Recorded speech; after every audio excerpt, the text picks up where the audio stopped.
Thank you very much.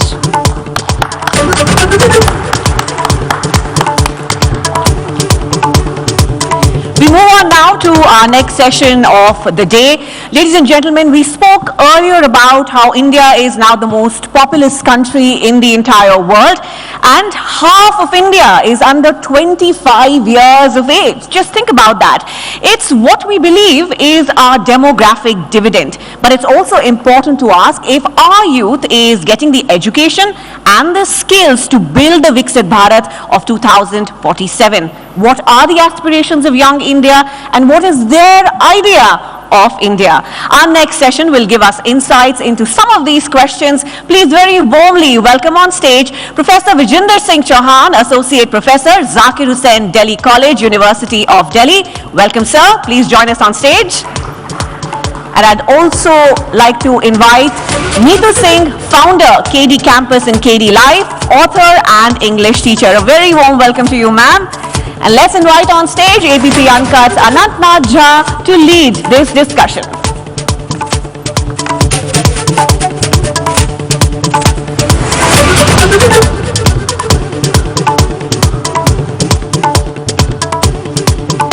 शुरू में ना discussion. Let's try and keep the conversation in English and Hindi. That works. Work with me. ये मेरा approach थोड़ा ज़्यादा casual तो नहीं हो गया? नहीं. So Vijinder sir, of course, needs no introduction. He conducts those world-famous interviews now. World-famous in India बोल सकते हैं? And Neetu ma'am, of course, इनके videos और इनकी teaching से काफी लोगों की जिंदगी सुधरी है और अंग्रेजी काफी बेहतर हो गई है. तो कैसा लग रहा है? Today you're facing everybody and the spotlight is on you instead of you putting the spotlight on others. Man. Wonderful, sir. Wonderful. Well, I'm enjoying my 20 minutes of fame. Yeah, I'm sure it'll be more than 20 minutes. Acha, Neetu ma'am, let's start with you. You teach English, spoken English, and कैसे उसको सही तरीके से बात करना है. ये English की इतनी भूख क्यों है हमारे देश में, और किसी लैंग्वेज की इतनी भूख क्यों नहीं है? संस्कृत क्यों नहीं सीख रहे? सबको अंग्रेजी क्यों सीखनी है? मैं कह सकती हूँ ये दुख काहे खत्म नहीं होता है ना? इंग्लिश एक ऐसा लैंग्वेज है सर जो आपको कनेक्ट करता है थ्रू आउट इंडिया भी. अगर आप सिर्फ हिंदी की बात करें तो 5 या 6 स्टेट्स में हिंदी है. अदरवाइज आप ऑल ओवर इंडिया में कनेक्ट होना चाहते हो तो there is one language only, that is English. English lingua franca भी है. आप ऑल ओवर द वर्ल्ड में कहीं भी जाते हो तो आपको एक कॉमन लैंग्वेज चाहिए लोगों से कनेक्ट करने के लिए, दैट इज इंग्लिश. इंग्लिश बहुत आसान भाषा है. हम लोगों ने उसे एक हवा बना के रख दिया है और शायद इंडिया में मैक्सिमम लोग तो इंग्लिश को बिल्कुल एक हवा बना के रख दिया है. It is a language. और लैंग्वेज का मतलब क्या है? दिल से दिल की बात, बस कम्युनिकेशन है और कुछ नहीं है. तो हम लोग हमेशा इस डर में रहते हैं कि कहीं हमसे गलत ना निकल जाए मुंह से इंग्लिश, और इस डर में खासकर लड़के तो हमेशा डरे रहते हैं कि कहीं कोई स्मार्ट लड़की के सामने इंग्लिश गलत ना बोल दे. तो मैं ये मानती हूँ आप सिर्फ बोलो और अपने आप को कम्युनिकेट करो, because it is a language and a means of communication, nothing else. Sir, आप इंग्लिश हिंदी दोनों में इंटरव्यूज लोगों के कंडक्ट करते हैं. What do you think is that hunger for English justified, और कैन, जैसे बहुत लोगों ने सुना होगा कि जो लोग हिंदी मीडियम से आते हैं उनको नहीं कोशिश करनी चाहिए सिविल सर्विसेज में, कंपटीशन में, ऐसा काफी लोग कहते हैं. तो is that true? Would you feel that need is justified? देखिए, अगर आप भाषा के लिहाज से समाज को समझने की कोशिश करेंगे तो जैसा नीतू जी ने कहा कि अंग्रेजी महत्वपूर्ण भाषा है, इसमें किसी को कोई शक नहीं हो सकता है. लेकिन आपको यह भी समझना पड़ेगा कि यह हमारे देश में केवल कम्युनिकेशन की भाषा नहीं है, या कम्युनिकेशन के अर्थ में एक और भिन्न कम्युनिकेशन की भी भाषा है. ये केवल ये नहीं बताती है कि आप क्या सोच रहे हैं, ये भी बताती है कि आप किस वर्ग से आ रहे हैं. ये आपके क्लास को बताने की भाषा भी अनफॉर्चुनेटली बन चुकी है. क्लास लैंग्वेज हो गया फिर एक तरीके से. हम लोग इस तरह से देखें कि हम लोग क्लास में जब इस भाषा विज्ञान में इसे समझाते हैं तो हम कहते हैं कि हमारा समाज एक डायग्लॉसिक समाज है, जिसमें एक से ज्यादा भाषा बोली जाती है और उनका सामाजिक रुतबा अलग अलग है. ये वो वजह है जिस वजह से हमें अंग्रेजी की आवश्यकता पड़ती है। जैसे आपने कहा कि अगर आप हिंदी बोलने वाली लड़की से बात करेंगे तो आपको एक भिन्न तरह की लड़की मिलेगी, और आप अंग्रेजी बोल के लड़की को इंप्रेस करेंगे तो आपको एक भिन्न तरीके की लड़की मिल रही होगी। और ये केवल लड़की पे लागू नहीं होता, सॉरी मतलब लड़की को कॉमेडी के सेंस में नहीं देखना है, ये केवल आपके पार्टनर पे लागू नहीं होता, ये आपकी नौकरी पे लागू होता है, ये आपके करियर पे लागू होता है, ये सिविल सर्विसेज में भी, जैसा आपने कहा, इससे एक अलग तरीके का अंतर पड़ता है। ये मुखर्जी नगर बनाम करोल बाग का मामला है। करोल बाग केवल भौगोलिक तौर पर साउथ में नहीं है, अगर हम इसे कंपेयर करें मुखर्जी नगर से, बल्कि ये भिन्न दुनिया भी बन जाती है क्योंकि वो इंग्लिश मीडियम वाले लोगों का हिस्सा हो जाता है। तो भाषा निश्चित तौर पर हमारे यहाँ एक सामाजिक विभाजन, एक सोशल स्ट्रैटिफिकेशन का भी टूल रही है, जिसकी वजह से आप जब सब अंग्रेजी बोलने लगेंगे नीतू जी आपकी कृपा से, तो आप पाएंगे कि लोग शायद हो सकता है कहें कि फ्रेंच ज्यादा अच्छी चीज है, क्योंकि सत्ता वाले व्यक्ति को अपनी भाषा अलग चाहिए। अगर अंग्रेजी भी सब बोलेंगे तो सब इंग्लिश मीडियम स्कूल हो जाएंगे, सबको नीतू जी अंग्रेजी सिखा देंगी तो वो कुछ और भाषा खोज लेंगे, क्योंकि ये हमारे यहाँ लगातार समाज में रहा है। सो थैंकफुली अब भाषा विज्ञान ने इसे समझना शुरू कर दिया है, और आप लोग मीडिया वाले लोगों ने हिंदी को कुछ इज्जत भी दे दी है, जिसकी वजह से अब हिंदी बोलना इतनी बेइज्जती की बात या शर्म की बात तो नहीं है, मेरे लिए तो नहीं। सर ये जैसे बौद्धिक जो आपकी क्षमता है, आप ये भी महसूस करेंगे, जैसे मैं मीडिया लाइन में बताती हूँ आपको, आप न्यूज़पेपर्स पढ़िए, आपको हिंदी न्यूज़पेपर्स के जो कंटेंट से बहुत ही बेसिक चीज़ें मिलेंगी, और इंग्लिश न्यूज़पेपर्स के जो कंटेंट्स है सर एग्जाम में वही आता है। तो अगर आप एग्जाम की तैयारी कर रहे हैं तो अपने आप इंग्लिश न्यूज़पेपर्स पढ़ना शुरू कर देंगे। तो ये एक क्लास का डिवीजन की बात नहीं है, ये एक इंटेलेक्चुअल जो लेवल है वो भी बताता है कि आप अगर इंग्लिश जानते हैं तो आप कुछ अच्छी चीज़ें पढ़ रहे हैं। और जितने भी अच्छी किताबें हैं सर, जो भी आप इन्वेंशंस या डिस्कवरीज की बात करेंगे, जो भी होते हैं सब अब वेस्टर्न कंट्रीज में जो होते हैं वो आपके देश में आएंगे और आप कहेंगे नहीं हम ट्रांसलेट करके बताएंगे। तो सर आप मुझे एक छोटा सा मैं एग्जांपल देती हूँ, जितने भी हिंदी कविताएं हैं, कितनी मधुर कविताएं हैं, आप उर्दू शेर देखिए, क्या आप उसको इंग्लिश में ट्रांसलेट करके आप सेम भाव रख सकते हैं? उसकी जो भावना है, आत्मा है, खत्म हो जाती है। तो अब हर चीज जो इंग्लिश में बना है, जो इंग्लिश में विकसित हुआ है, उसको आप हिंदी में ट्रांसलेट करके वो सेम चीज प्रस्तुत नहीं कर सकते। तो अगर आपको वो लेवल की चीजें पढ़नी है, समझनी है, आपको वो लैंग्वेज आना चाहिए। बट कहीं ये कॉलोनियल माइंडसेट का थोड़ा हैंगओवर नहीं चल रहा है कि अंग्रेजी में है तो बेटर रहेगा और उसको ट्रांसलेट कर देंगे तो गड़बड़ हो जाएगा? Hindi is easier to speak and pronounce than most of English. मैं ट्रांसलेशन से तो मैंने कहा कि अगर मैं उर्दू शेर का जो ट्रांसलेशन कर दूं तो क्या वो गड़बड़ नहीं हो जाएगा? आप किसी भी चीज को जिस लैंग्वेज में बना है, अगर आप उसको उसी में रखेंगे, आप सब छोड़िए, शेक्सपियर ने जो रोमन इंग्लिश में जो ड्रामास लिखे हैं, आप उसको इस नॉर्मल इंग्लिश में ट्रांसलेट कर दीजिए तो वो गड़बड़ हो जाता है। क्योंकि हम भी जब आईसीएसई बोर्ड में पढ़े तो हमने जब देखा कि दूसरे बोर्ड्स वाले उसको इंग्लिश में ट्रांसलेट करके पढ़ रहे हैं, तो हम लोग उसको हमेशा ये कहते थे कि वो जो मूल भावना होती है वो गड़बड़ हो जाता है। तो कॉलोनियल माइंडसेट की बात नहीं है, आप इंडिया को भी हटा दीजिए, आप ऑल ओवर वर्ल्ड में जाइए, इंग्लिश एक कॉमन लैंग्वेज है जो सब कोई टूटा फूटा ही बोल ले, लेकिन बोल के कम्युनिकेट कर पाते। कोई भी एक लैंग्वेज ये दर्जा नहीं ले पाया ऑल ओवर वर्ल्ड में। और आज आप बात कर रहे हैं, अगर इंडिया को वर्ल्ड के लेवल से देखने की बात कर रहे हैं, तो अगर हम हिंदी या कोई भी भाषा दूसरों पर थोपना चाहे तो सर आप अपने कंट्री में ही देखते हैं कि लोग आपके जो क्षेत्र के दूसरे स्टेट्स के लोग हैं वो रिवोल्ट कर देते हैं अगर आप हिंदी थोपना चाहते हैं तो ये हम पूरे वर्ल्ड में तो थोप ही नहीं पाएंगे। सही बात है। आइडियाज ऑफ इंडिया में आज का हमारा जो टॉपिक है उसकी हेडिंग है यर्निंग टू लर्न। आजकल का जो यूथ है जो पहली बार नौकरी की तलाश में निकलता है या नौकरी पाता है, Vijendra sir this is towards you, उनके पास नौकरी तो है, but do the jobs they have are the jobs that are right for them? क्या वो नौकरियां उनके लिए सही है? जो नौकरी है धड़ पकड़ के भैया पहले तो रिस्पॉन्सिबिलिटी संभालेंगे। वेल अनंत, बहुत शुक्रिया ये बात पूछने के लिए, क्योंकि हमें ये समझना पड़ेगा, अभी हम लोग डेमोग्राफिक डिविडेंड की बात कर रहे हैं, और आपने कहा कि 25 साल से कम लोगों की जो जनसंख्या है हमारे देश में वो दुनिया में सबसे ज्यादा है।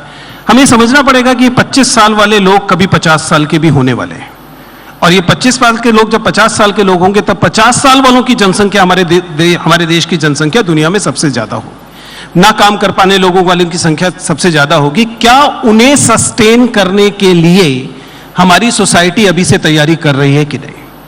क्योंकि अगर आप ध्यान से देखें तो हमारे देश में बच्चों के पास सपनों की विविधता खत्म हुई पड़ी है।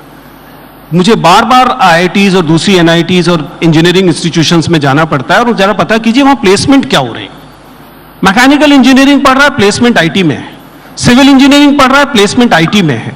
और आईटी में वो क्या कर रहे हैं? 90% of them are actually working like a coolie in the IT sector, जो कि एआई आने के बाद जॉब ही नहीं रहने वाली है, क्योंकि ये वाली कोडिंग तो एआई खुद ही कर लेगी जो बेसिक कोडिंग है। तो 70% of them are in jobs जो इस समय उनको लग रहा है कि हाँ ठीक ठाक आई कार्ड पहन के जाते हैं, एयर कंडीशन जगह पे बैठते हैं, हालांकि छोटे छोटे क्यूबिकल्स में ही हैं, लेकिन 10 years डाउन द लाइन वो जॉब नहीं होगी। और जो जॉब होंगे, क्या हम उनके लिए स्टूडेंट्स को प्रिपेयर कर पा रहे हैं, या जो वो करना चाह रहे हैं वो जॉब उनको मिल रही है कि नहीं मिल रही है? अगर उन्हें अपनी पसंद की जॉब मिल रही होती तो आप विजेंद्र चौहान से यहां बात नहीं कर रहे होते।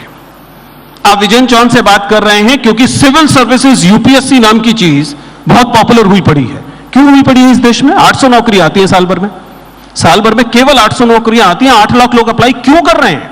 उसमें आईआईटी के लोग हैं, उसमें एनआईटी के लोग हैं। मुझे आईआईटी, आईआईएम, इस डबल इंस्टीट्यूशन के लोगों का इंटरव्यू लेते हुए कितनी शर्म आती है, आप अंदाजा कीजिए। आपने पहले आईआईटी किया, उसके बाद आपने टॉप 5 से आईआईएम किया, और उसके बाद you want to become a babu. Why?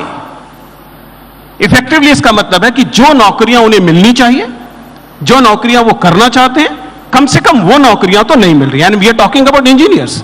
BA programme वाले का क्या होगा? बाबू कुंवर सिंह विश्वविद्यालय से आने वाले व्यक्ति का क्या होगा? उसे तो वो नौकरियां भी नहीं मिलेंगी जो नौकरियां पहले उसे मिलती थी, वो अब आईआईटी और एनआईटी वालों को मिल रही हैं। तो उसके पास कौन सी नौकरियां हैं? तो the situation right now is कि दरअसल इच्छित नौकरियां, इच्छित रोजगार नहीं मिल रहे हैं। ऐसे में हम क्या कर रहे हैं? हम लोग स्टार्टअप का हल्ला मचा रहे हैं ताकि लोग कहें कि भाई नौकरी छोड़ो, नौकरी देने की कोशिश करो। Effectively the employment sector is not very good, at least prima facie जो मुझे महसूस होता है मैं उसको बता रहा हूं। लोगों के पास इसके लिए डाटा भी होगा, I am sure. Neetu ma'am, एक सवाल आपसे पूछ रहा था, ये 21 डेज में लर्न इंग्लिश, 10 दिन में अंग्रेजी बोलना सीखे, अमेरिकन एक्सेंट में अंग्रेजी बोलना सीखे, हाउ इफेक्टिव आर दीज? और ये क्या ऐसा होता भी है कि 21 दिन में मैं आपको फर्राटेदार अंग्रेजी बोलना सिखा दूंगा? जब मैंने मुखर्जी नगर में शुरू किया था तो उस समय एक पर्चा मेरे हाथ में आया था, 45 दिन में फराटेदार अंग्रेजी बोलना सीखिए। तो मैंने यही कहा था, ये जो 45 दिन में फराटेदार नहीं सीख पाए हैं बोलना, वो मेरे पास आ जाए। क्योंकि ये सर ये लर्निंग प्रोसेस होता है जो टाइम लेता है। हाँ, हम लोग अपने एक्सपीरियंस से वो जो टाइम है उनको कम कर देते हैं। आप कोचिंग सेक्टर को ही देखिए, हम क्या करते हैं, हम आपको सीधा रास्ता दिखा देते हैं, वरना भटक के आप 3-4 साल में वहां पहुंच जाएंगे जहां पे हम लोग जो गाइडेंस कर देते हैं उसमें आप 1 साल पहुंच जाते हैं। तो इंग्लिश बोलना, मैंने पहले ही कहा, इंग्लिश लैंग्वेज आसान है, उसे हमने हवा बना दिया है। सेकेंडली, हम अपने जो खामियां उसको ढकते कैसे हैं, ये कह के कि भाई हम हिंदी भाषी हैं। फिर मैंने एक लड़के को समझाया, तुम हिंदी भाषी नहीं हो, तुम हिंदी भाषी हो। तो वो श और स भी सही नहीं बोल रहे हैं, लेकिन घमंड कर रहे हैं कि भाई हम तो जो है सो हम ऐसे ही हैं। अपने आप को पहचानिए, आप में कहाँ कहाँ क्या खामी है उसको पहचानिए। और हम बच्चों को आज जो शिक्षा दे रहे हैं सर, स्कूल में 8 तक बच्चे फेल ही नहीं होते, तो उनको वो फेलियर का मजा नहीं चखा हुआ है, उन्होंने वो स्ट्रांग नहीं हो पाए, क्योंकि अब वो सीधा जवाब लड़ाते हैं कि भाई हम जैसे हम वैसे ही रहेंगे।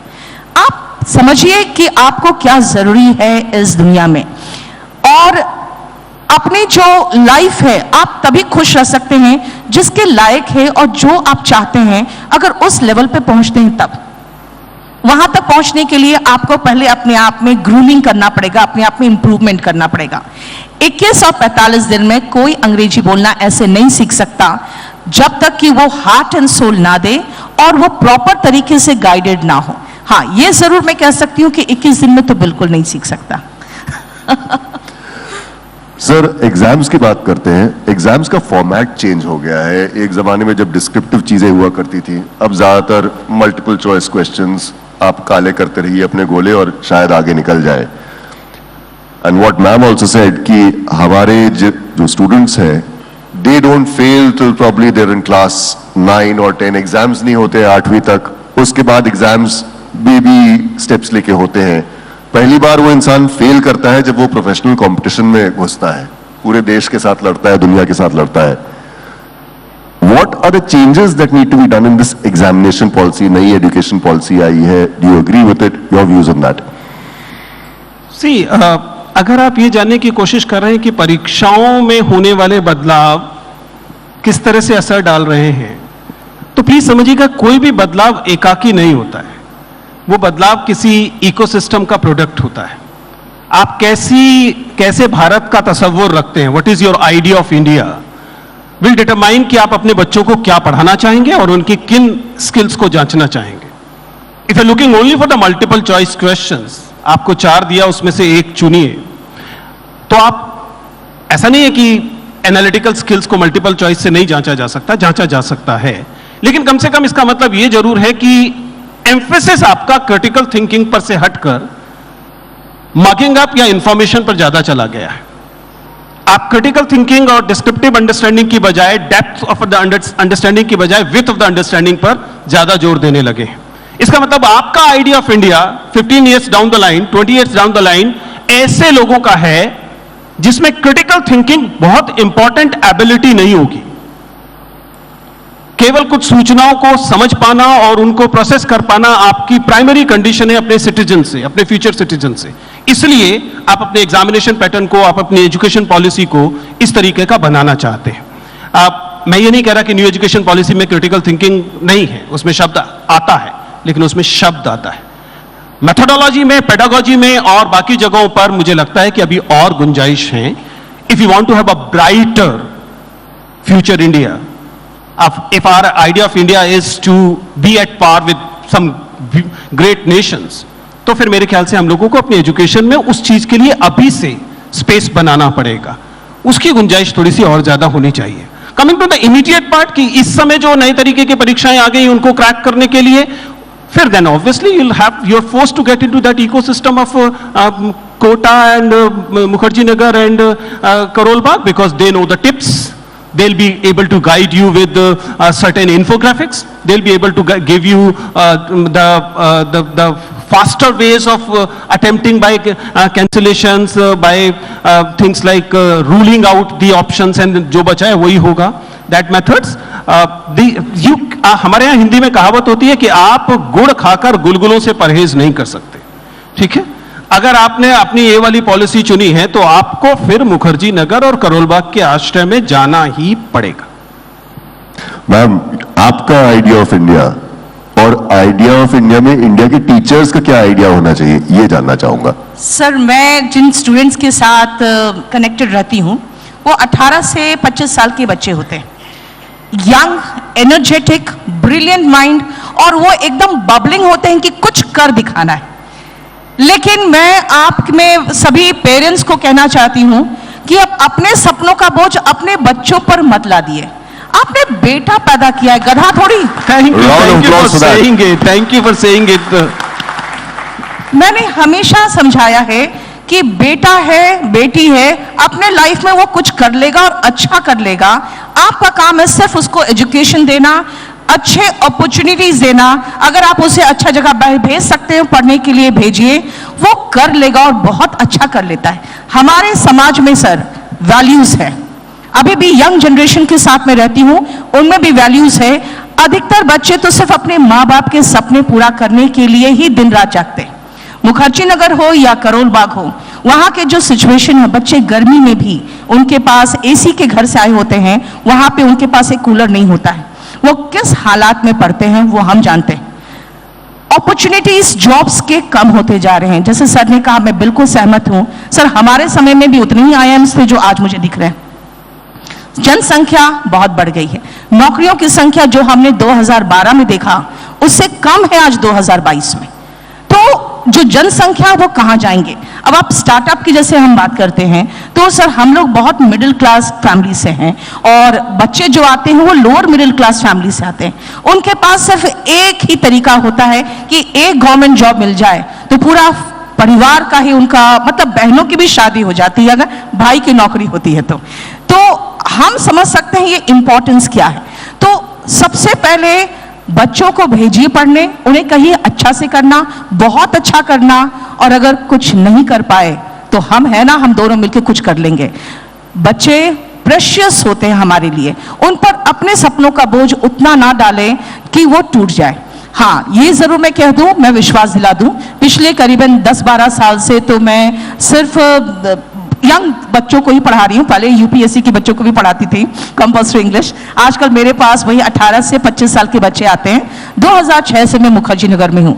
बच्चों के माइंडसेट जो है आज भी वही है, फैमिली ओरिएंटेड है, फैमिली वैल्यूज को बहुत वैल्यू करते हैं, आपसे बहुत प्यार करते हैं। मैंने पूछा भी था कब गले मिले थे आखिरी बार पापा से, पापा से गले वो नहीं मिल पाते लेकिन बहुत प्यार करते हैं। तो इसीलिए उनके पर अपने सपनों का बोझ मत डालिए। हाँ, जॉब अपॉर्चुनिटीज बढ़ने चाहिए भारत में, ये मैं तो मानती हूं, क्योंकि जो बच्चे चाहते हैं, स्टूडेंट्स जो चाहते हैं, उनको नहीं मिल पा रहा सिर्फ इसीलिए क्योंकि अपॉर्चुनिटीज कम है। आज का बच्चा जागरूक है, ज्यादा समझदार है और ज्यादा प्रैक्टिकल है। हाँ, मैं कह सकती हूँ जैसे पहले जमाने में अप्सराएं ऊपर से आती थी साधु संत को डिस्टर्ब करने के लिए, तो आज इंस्टाग्राम से आती हैं। तो can I just pitch in here? Yeah, disturbing elements तो अब भी है लाइफ में उनके, right. लेकिन वो हमेशा से रहा है। नीतू जी ने जो कहा उसी में बस ऐड करूंगा, अगर आप कहें तो इट इज इम्पॉर्टेंट कि आप अपने सपनों का बोझ बच्चों को ना दें। बच्चे प्रोजेक्ट चाइल्ड नहीं हैं। इंटरव्यूज लेते समय हमें बार बार ऐसे कैंडिडेट मिलते हैं जिनके सामने बैठे हो के आपको पता होता है कि ये प्रोजेक्ट चाइल्ड है। इसको पहले उसके पहले कोटा भेजा गया, कोटा के बाद आईआईटी गया, आईआईटी के बाद इसको आईएम भेजा गया, आईएम के बाद इसको आईएएस के लिए भेजा गया, पिताजी भेज रहे हैं। लेकिन इट्स नॉट जस्ट पिताजी, बिकॉज पिताजी के मन में ये कहां से आ रहा है को समझिएगा। वो सेक्शन है जिसे नीतू जी ने लास्ट में कहा। हमारे यहाँ इस नए फॉर्मेट ने, एआई ने, सोशल मीडिया ने, एल्गोरिथम्स ने आपके स्क्रीन पर विजेंद्र चौहान और नीतू जी के चेहरे फेंक कर माता पिता के मन में ये डाल दिया है as if there exist only handful of career choices. यही है स्टैंडर्ड आपके सक्सेस का।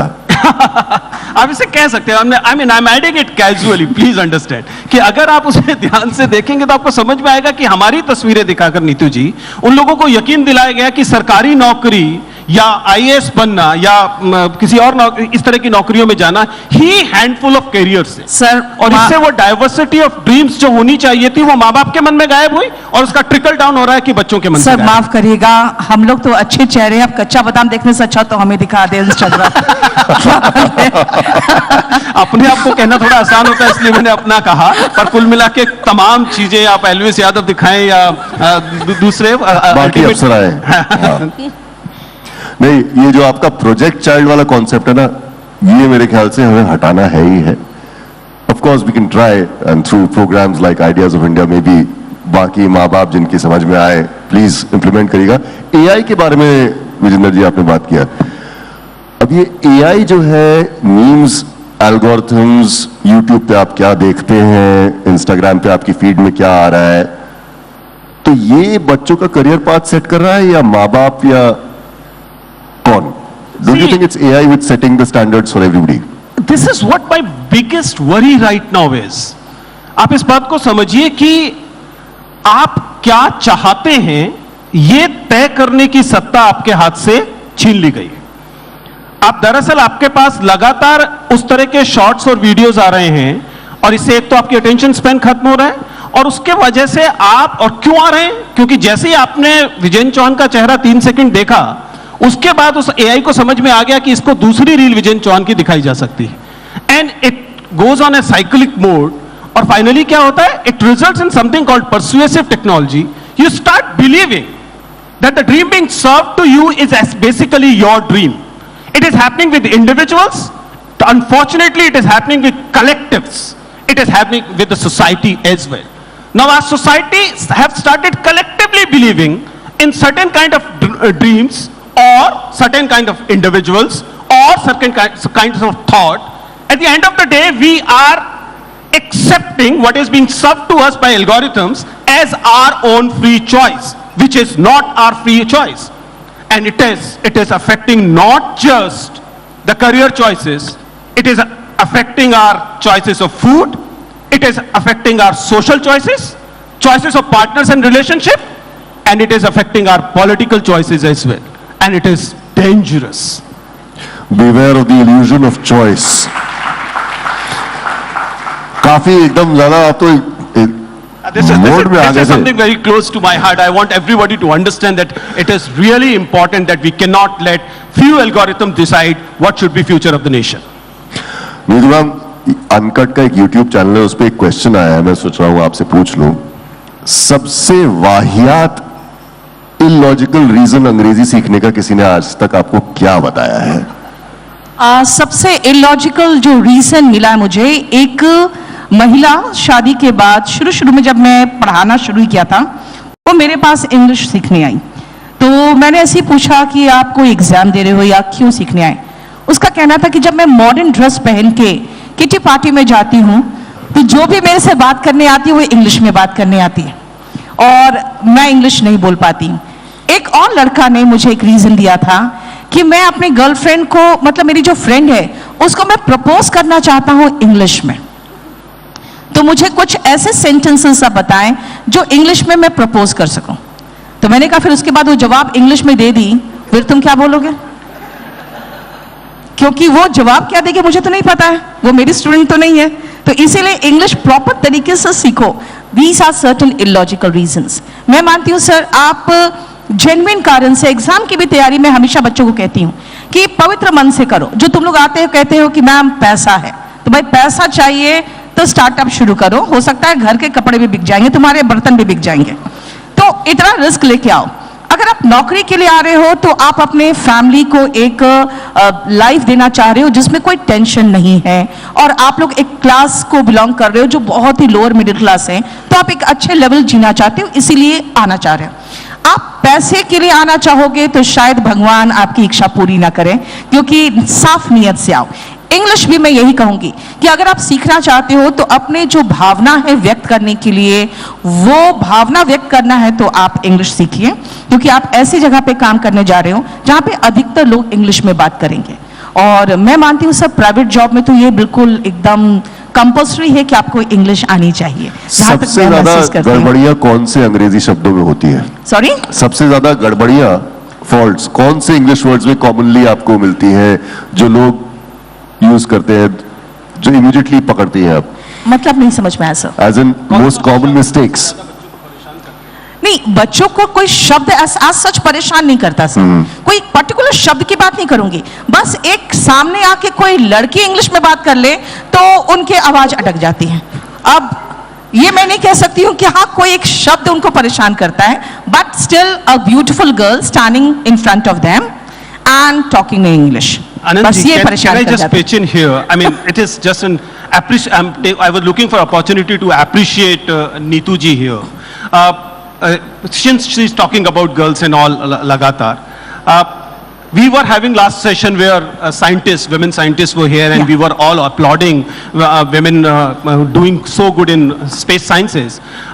Neetu ji, along with only a handful of other women, are in this industry, which is a really hard, very very competitive industry, और ये बहुत ही masculine और misogynist industry है, the coaching industry, and Neetu ji is surviving there are a handful of others. This is wonderful. You have made this place more inclusive, this space. That's why I wanted to commend your work. I know it must have been a very very tough struggle. Thank you so much sir, thank you so much. Round of applause for that. नियत की बात आप लोगों ने अभी की, इतने सारे इंस्टीट्यूशंस खुल गए हैं, इतने सारे टीचर्स हो गए हैं, सही नियत वाला टीचर कैसे ढूंढा जाए? देखिए, हम लोगों के उत्तर इस बारे में एक जैसे नहीं होंगे।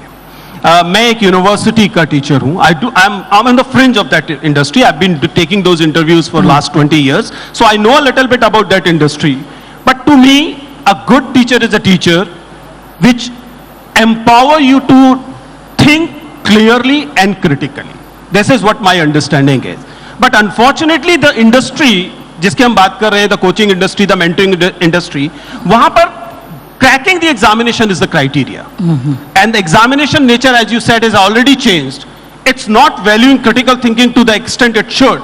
So I may not be right when I'm saying कि critical thinking वाले को ऐसा ही है, क्योंकि universities में, to me, a teacher who is able to promote critical thinking in the student is the best teacher.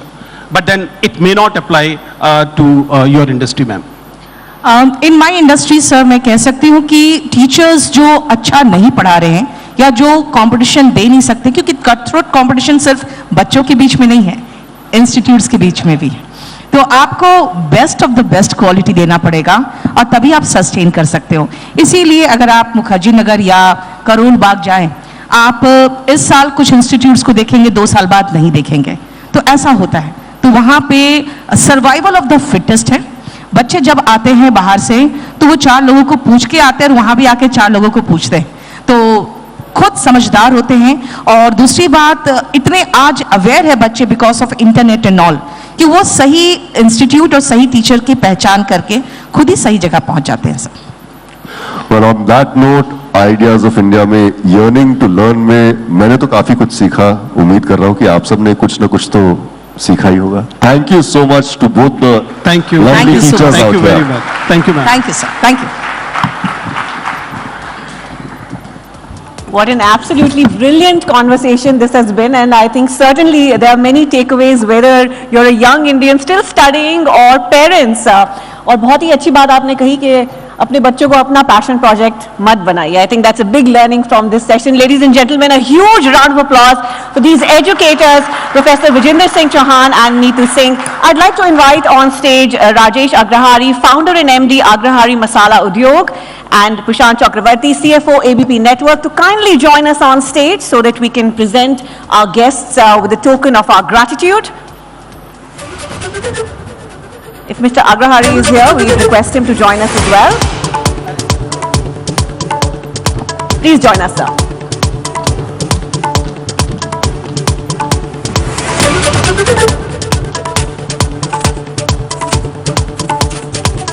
Ladies and gentlemen, Neetu Singh.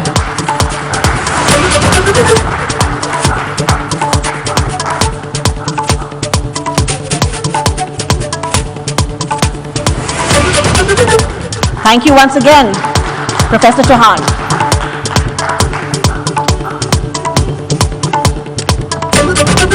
Thank you very much, gentlemen.